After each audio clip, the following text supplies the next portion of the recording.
This video is brought to you by Squarespace. From websites and online stores to marketing tools and analytics, Squarespace is the all-in-one platform to build a beautiful online presence and run your business.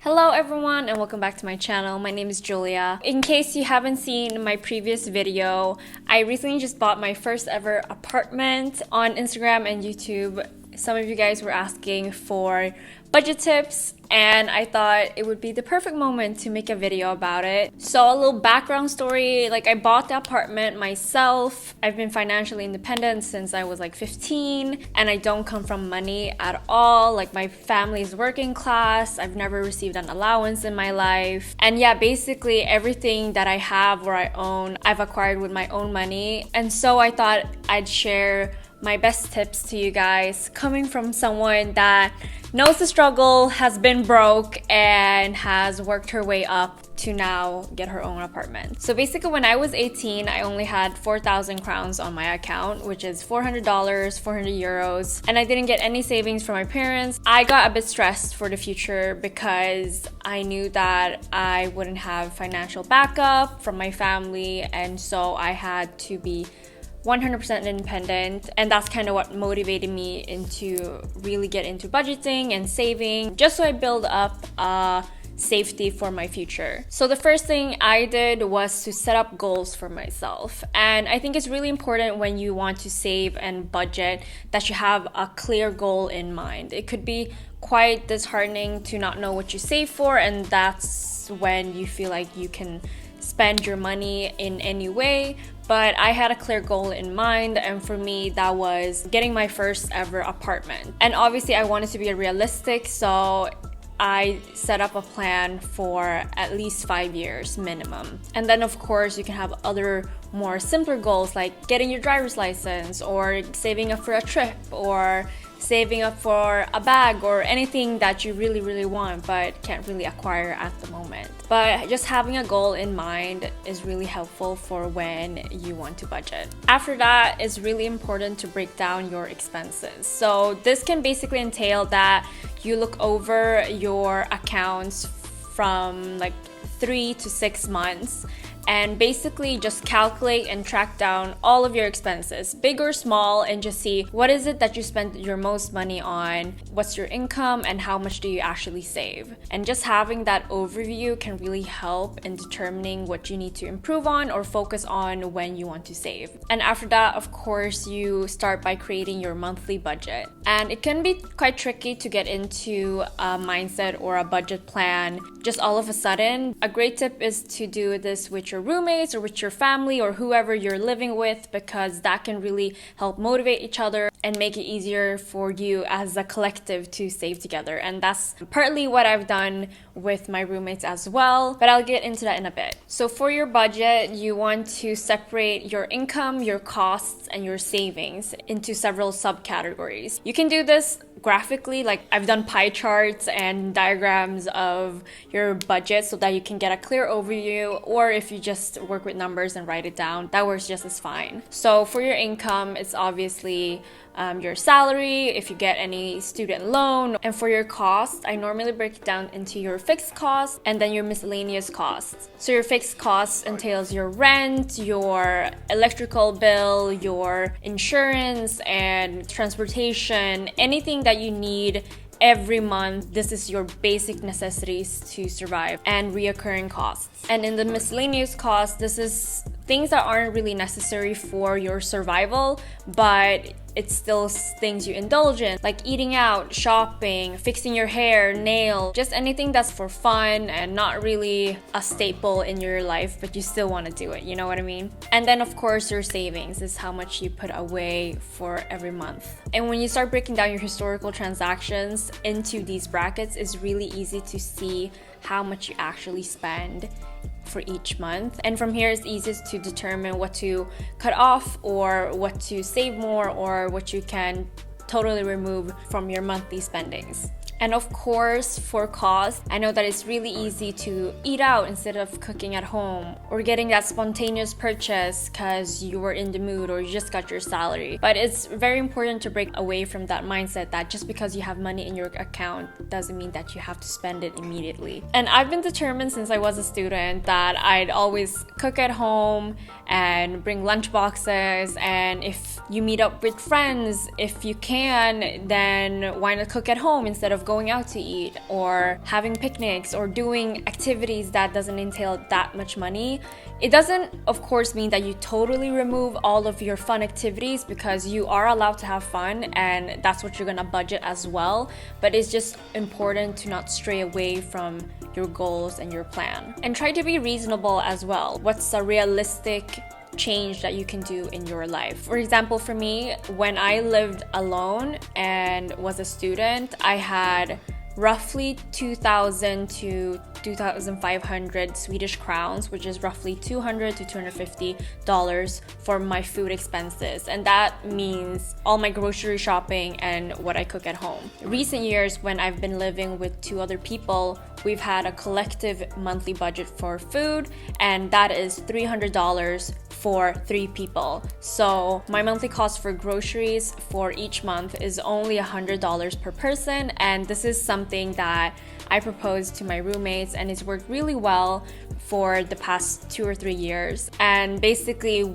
my roommates send me money, and then I'm in charge of groceries, and then they're in charge of like cleaning after I cook. And it's been a really great way to keep track of our collective purchases as a household, but also save a lot of money. For other types of costs, such as clothing or doing activities with your friends, I remember for a very long time, me and my friends usually had like a rotating wardrobe where we used to borrow each other's clothes and have weekly swaps. And that was just a great way to save a lot of money, but still, look fashionable, look good, because we're all into fashion. But we all stuck to thrifting and borrowing each other's clothes, which also is a great sustainable alternative instead of purchasing new items all the time. Now that you have a good overview of your monthly income and cost, it's time to set up a long-term savings plan.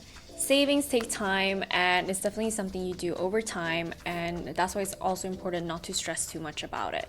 But as long as you do a little but frequently, it goes a long way. I knew that in 5 years I wanted to purchase my apartment. And in Sweden, you have to pay a minimum of 15% of the mortgage to be even able to get a loan. So I knew that I at least would need 15% of the price of the apartment that I wanted, but also a buffer, so that after I purchase the apartment, I can still afford to live. So with that, I told myself I need this much money within this time frame. So I divided that by each month of each year. And so I got an exact amount of how much I should save every month for 5 years until I can reach that goal. And so I did this when I was 18. At the beginning, I didn't even think that would be possible for me to save that much to even get an apartment. So in the first 1 or 2 years, I just wanted to save up for a buffer. And after I reached that goal, I started looking even further, and that's when I realized, okay, I will keep on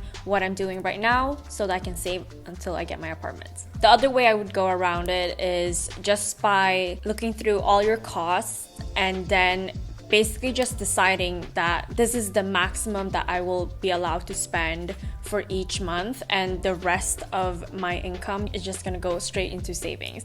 And that's a bit more of a strict way to do it. That's also something that I've implemented for a few years, and it has worked. But I also think it's important that you also live and enjoy yourself during these times. So for me, I was very strict with my budget whenever I was in Sweden, but whenever I would go on vacation and travel, I would cut myself some slack and just splurge and, enjoy the moment. But of course, if you don't have the money for this, I wouldn't recommend that. But that's something that worked for me because I was really living on a budget when I was in Sweden, which is majority of my time. When you save long term, I would also recommend saving in an account with interest, an investment fund or equity funds, or even stocks.